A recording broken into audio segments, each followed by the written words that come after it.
மாண்புமிகு உறுப்பினர் திரு கா மாரிமுத்து.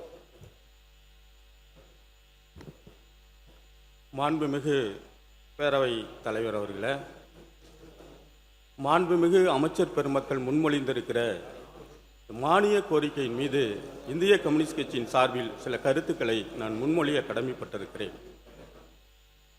மாண்புமிகு இந்து சமய அறநிலைத்துறை அமைச்சர் அவர்கள் முன்மொழிந்த அந்த கொள்கை விளக்க குறிப்பினுடைய புத்தகத்தை நான் படித்து பார்த்தேன். மிக அழகாக சொல்லியிருக்கிறார்கள். தமிழ்நாட்டில் இருக்கிற நீங்களும் 3:30 மணி வரைக்கும் தூங்கலீங்களா? 4364 திருக்கோயில்கள், திருமடங்கள், சமண கோயில்கள் இருப்பதாக சொல்லியிருக்கிறார். கிட்டத்தட்ட நஞ்சை நிலங்களும் புஞ்சை நிலங்களும் 4,78,000 நிலங்கள் இருப்பதாக அதில் குறிப்பிடப்பட்டிருக்கிறது. மாண்புமிகு அமைச்சர் அவர்கள் பொறுப்பெடுத்து 3 மாதத்திற்குள்ளாகவே கிட்டத்தட்ட 10,000 நஞ்சை நிலங்களும் புஞ்சை நிலங்களும் அறநிலைத்துறையின் வசம் ஒப்படைக்கப்பட்டிருக்கிறது ஆக்கிரமிப்பாளர்களிடம் என்று அந்த செய்தியும் வந்திருக்கிறது. கிட்டத்தட்ட இந்து சமய அறநிலைத்துறைக்கு 108 கோடி ரூபாய்க்கு மேல் நாங்கள் அதனுடைய மதிப்பு உயர்த்தி இருக்கிறோம் என்றும் அதனுடைய விளக்க குறிப்பில் குறிப்பிட்டிருக்கிறார்கள். பெருமையாத்தான் இருக்கிறது.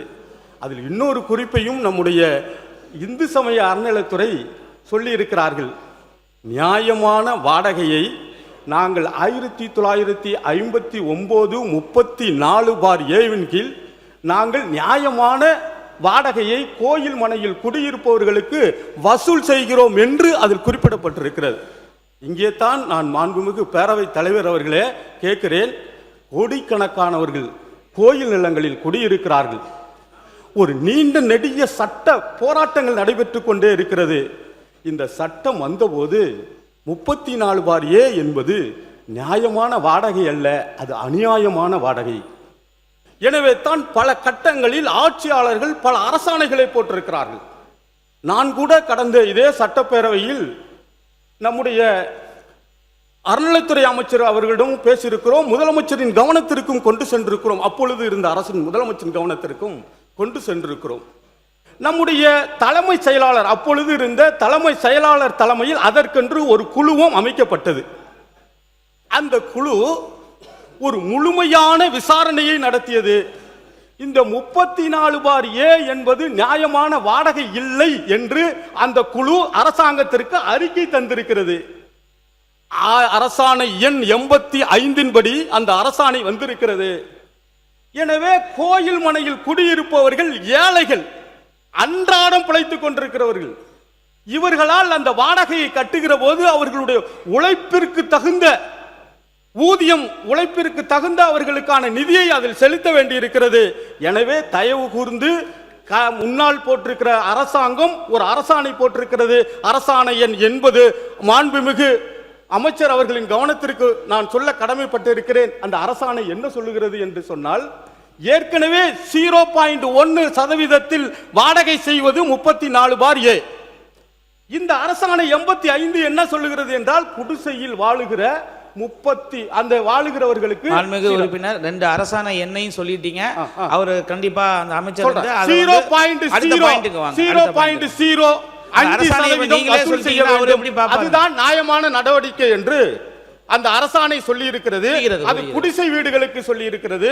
கட்டிடங்களுக்கு, வணிக கட்டிடங்களுக்கு 0.060 என்று சொல்லி இருக்கிறார்கள். மனைகளுக்கு சொல்லி இருக்கிறார்கள். எனவே நான் கேட்கிறேன், உங்களுடைய பேட்டியையும் நான் பார்த்தேன். 1500 கோடி ரூபாய் குடியிருப்பவர்களுக்காக வரி வசூல், அந்த கட்டணம் செலுத்த வேண்டியது இருக்கிறது என்றும் நீங்கள் குறுக்கீடுக்கு மன்னிக்கவும். வெளியில பேட்டி கொடுக்கிறதுங்கிறது வேற. இங்க அவையில அரசாணையில நீங்க கொள்கை விளக்கத்தில் நீங்க ஒரு விஷயம் சொன்னீங்க. அந்த அரசாணையை நீங்க மென்ஷன் பண்ணியிருக்கீங்க. அதுக்காக போன அறநிலையத்துறை அமைச்சர்ட்டையும் பேசியிருக்கீங்க, குழுவும் அமைச்சிருக்காங்க, அதற்கான தீர்ப்பு வந்திருக்கு. அது என்னங்கிறது துறை சார்ந்த அமைச்சர் அவர் பார்ப்பாரு. அடுத்த பாயிண்ட்டுக்கு வாங்க. 15 நிமிடங்கள் தான் இருக்குது.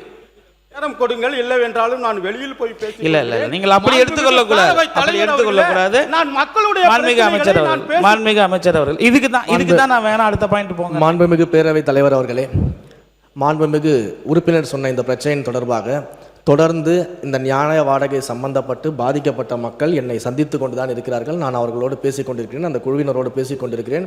அவர்களுக்கு நியாயமான முறையில் அரசாங்கத்தின் சார்பாக என்னென்ன செய்ய முடியுமோ அதை செய்து தருவதாக நான் ஆல்ரெடி அவங்ககிட்ட பேசியிருக்கிறேன். நிச்சயமாக அதையெல்லாம் பரிசீலனை செய்து செய்வோம். நன்றி. மாண்புமிகு உறுப்பினர், தொகுதி சாய்ந்த கோரிக்கைகளை நீங்கள் கேட்குமாறு தாழ்மையுடன் கேட்டுக்கிறேன். உங்களிடம் மன்றாடி கேட்கிறேன், தாழ்மையுடன் கேட்கிறேன். மக்களுடைய கோரிக்கை இருக்கிறேன். நான் வேற இந்த அவையில் வேற எந்த பேசுங்க. இங்கே இனாம் நிலம் சம்பந்தப்பட்ட குறிப்பிட்டிருக்கிறீர்கள். இனாம் நிலம் கோயிலுக்கு சொந்தமான நிலம் அல்ல. இனாம் நிலம் கோயிலில் பணியாற்றுகிறவர்களுக்காக, கோயிலில் திருப்பணிகள் செய்து கொண்டிருப்பவர்களுக்காக மன்னர்களால் வழங்கப்பட்ட நிலம் அந்த இனாம் நிலம். அந்த நிலம்தான் 1963 நம்முடைய முதலமைச்சர் காமராஜர் அவர்கள் ஆட்சி காலத்தில் தான் அதற்கு ஒரு சமூக நீதி சட்டம். அந்த சமூக நீதி சட்டத்தின்படிதான் யார் யாரெல்லாம் அதை பயன்படுத்தி கொண்டிருக்கிறார்களோ அவர்களுக்கெல்லாம் அரசு ராயத்துவாரி பட்டா வழங்கிவிட்டது. வாங்க முடியாதவர்கள் இருக்கிறார்கள், ஆனால் அவர்களிடம் நிலம் இருக்கிறது. இப்படி அரசை அணுகி வாங்க முடியாதவர்களும் இருக்கிறார்கள். ஆனால் அவர்களுக்கு அந்த ஏற்கனவே ராயத்துவாரி பட்டா கொடுத்தவர்களுக்கெல்லாம் நீங்கள் பத்திரப்பதிவு அலுவலகத்தில் இந்து சமய அறநிலைத்துறையுடைய அதிகாரிகள் ஒரு ஆட்சேபனை மனுவை கொடுக்கிறீர்கள். இது 1912 இருந்து இந்து சமய அறநிலைக்கு சொந்தமான நிலம், இது தனிநபர் நலம் அல்ல, எனவே 0 மதிப்பீட்டில் கொண்டு வந்திருக்கிறதாக இந்து சமய அறநிலைத்துறை கொடுத்ததை புதிதாக வந்திருக்கிற இந்த அரசு கண்டுபிடித்து உரிய நபர்களுக்கு நீங்கள் வழங்கியிருக்கிறீர்கள். நான் பெருமையோடு சொல்லுகிறேன், இந்த அரசை மனசார பாராட்டுகிறேன். கரூர் மக்கள் பகுதியில் நின்றல்ல, தமிழ்நாடு முழுவதும் இந்த பணியை நீங்கள் செய்து முடிக்கப்பட வேண்டும் என்று நான் பணியோடு கேட்டுக்கொள்ள கடமைப்பட்டிருக்கிறேன். அதோடு சேர்த்து எங்கள் ஊர் கோட்டூர் திருக்கோயில் கொழுந்தீஸ்வரர் கோயில் இருக்கிறது, அந்த கோயிலுக்கு ஒரு திருத்தேர் வழங்கப்பட வேண்டும் என்று நான் மீண்டும் சொல்லியிருக்கிறேன், இப்பொழுதும் சொல்லுகிறேன். மாண்புமிகு நம்முடைய எரிசக்தி துறை அமைச்சர் அவர்களுடைய கொள்கை விளக்க குறிப்பிலும் நான் பார்த்தேன், உங்களுடைய வெள்ளை அறிக்கையையும் நான் பார்த்தேன். அந்த வெள்ளை அறிக்கையில் நீங்கள் சொல்லியிருக்கிறீர்கள் 3000 கோடி ரூபாய் லாபத்தில் இருந்த இந்த எரிசக்தி துறை இன்றைக்கு 2,68,000 கோடி ரூபாய் கடன் சுமையில் இருக்கிறது, நட்டத்தில் இருக்கிறது என்று சொன்னீர்கள். சொன்னதோடு நீங்கள் விட்டுவிடவில்லை, 64,000 காலி பணியிடங்களும் அதில் இருக்கிறது என்று சொல்லியிருக்கிறீர்கள். மாண்புமிகு பேரவை தலைவர் அவர்களே, மாண்புமிகு அமைச்சர் அவர்கள் வெள்ளை அறிக்கையை கொண்டு சென்ற போது ஒரு விஷயத்தை கவனம் பெறாமல் வெள்ளை அறிக்கை சொல்லிவிட்டாரே என்றுதான் என்னுடைய கம்யூனிஸ்ட் கட்சி உறுப்பினர் என்ற அடிப்படையில் நான் கவலையோடு கேட்கிறேன். ஆயிரக்கணக்கான ஒப்பந்த தொழிலாளர்கள் எந்த ரெக்கார்டுகளும் இல்லாமல் மின்சாரத்துறையில் பணியாற்றி கொண்டிருக்கிறார்கள், அன்றாட கூலிக்காக பணியாற்றி கொண்டிருக்கிறார்கள். அவர்களை பற்றியும் இந்த வெள்ளை அறிக்கை கவனம் செலுத்தவில்லையே என்றுதான் நான் கவலையோடு கேட்கிறேன்.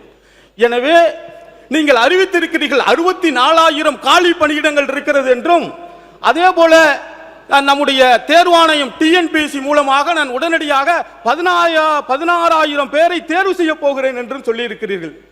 பணியோடு கேட்கிறேன், அந்த களத்தில் நின்று பணியாற்றி கொண்டிருக்கிறானே ஒப்பந்த தொழிலாளர் கூட இல்லாமல் அன்றை கூலிக்காக அவர்களுடைய திறமையாளர்கள் எல்லாம் நீங்கள் கண்டறியுங்கள். உங்களுக்கு எப்படி தேர்ச்சி வைக்க முடியுமோ அப்படி தேர்ச்சி வையுங்கள். அவர்கள் எல்லாம் அந்த பணிக்கு நீங்கள் எடுத்துக்கொள்ளுங்கள். 64,000 காலி பணி இடத்தில்.